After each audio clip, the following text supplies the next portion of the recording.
जे आंदोलन आहे उद्याचं आणि जे निवेदन दिलेलं आहे SP साहेबांना, तहसीलला व केज पोलीसला, त्या संदर्भात SP साहेबांचा निरोप आलेला आहे की आम्हाला तुम्हाला भेटायची इच्छा आहे आणि चर्चा करायची इच्छा आहे. त्यावर गावकरी आणि शिष्टमंडळ हे दुपारी 12च्या नंतर SP ऑफिसला जाणार आहे आणि प्रामुख्यानं ते काय या आंदोलनावर बोलणार आहेत किंवा ज्या मागण्यावर बोलणार आहेत त्यावर पुढचं जे उद्याची काही दिशा आहे आंदोलनाची ते ठरणार आहे.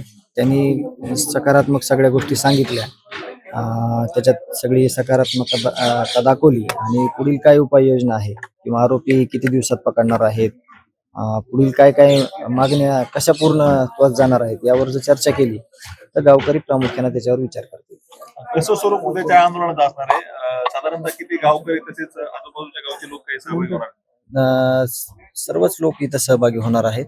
इथं जे बसायची व्यवस्था आहे, ज्या ठिकाणी आपण बसतोय, तर तिथं जेवढे लोक बसतील तेवढे लोक तर इथं बसणार आहेत. परंतु म्हणजे मला जास्त त्याच्यातलं माहित नाही. गावकऱ्यांनी जे नियोजन केलंय त्याच्यात काही साखळी पद्धतीनं पण आंदोलनाची दिशा असेल असं देखील मला म्हणजे कळतंय. तर त्यामुळे जिथे इथं जेवढी व्यवस्था आहे तेवढे लोक इथं ऍट ए टाइम बसतील. जरांगे पाटील असतील किंवा कुणी राजकीय नेते मोठे सहभागी होणार आहेत का? तसं काही निरोप आलाय का गावकऱ्यांकडे? नाही, समाज सर्व घटकातील लोक समावेश असणार आहे या आंदोलनात. परंतु असं काही कुणाचा निरोप नाहीये किंवा समजा आम्हाला आंदोलन करताना गावकरी आणि कुटुंबीय यापुरतच आम्ही म्हणजे घोषणा केलेली आहे. पण जे सहभागी होणार आहेत या ज्या आपल्या न्यायाच्या लढ्यामध्ये विविध घटक आहेत ते प्रत्यक्ष सहभागी होतील आणि त्यांचा सहभाग देखील आम्ही नोंदवू आणि पुढील आंदोलन हे चालू ठेवू. उद्या मसाजोग गाव चालू राहणार आहे का बंद राहणार? गाव चालू राहील, बस स्टँड वगैरे चालू राहील. त्याच्यावर ते बंद करायचं म्हणजे काही निर्णय झालेला नाही.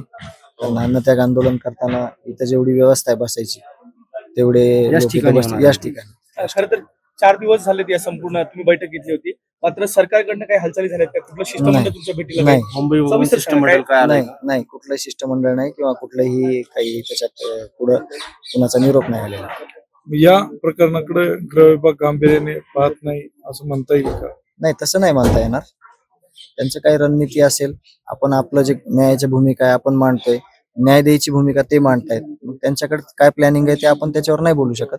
आपण आपल्या प्लॅनिंगवर बोलू शकतो की आपण उद्या अन्नत्याग आंदोलन करतोय गावकरी आणि मी, त्यावर आपण बोलू. त्यांना जे काही त्यांचं नियोजन आहे ते समोर येईल. त्यांचं जी काही माहिती आहे, त्यांच्याकडे जे काही त्यांना यावर जे काही मार्ग काढलाय किंवा यावर काही त्यांनी सोल्युशन काढलंय ते आपल्याला येणाऱ्या काळामध्ये 1-2 दिवसात दिसेल. एसपीनी आपल्याला बोलले आहे, जर एसपीनी गावकऱ्यांची किंवा तुमची समजूत काढली तर उद्याचं आंदोलन हे स्थगित होऊ शकतं. गावकरी ठरवतील ते. मी त्या जे गावकऱ्यांना घेतलेला निर्णय आहे त्याच्यामध्ये माझा सहभाग असेल, मी त्याला विरोध करणार नाही. जे शिष्टमंडळ आणि गावकरी आहेत ते ठरवतील, त्यावर मी सहमत असेल.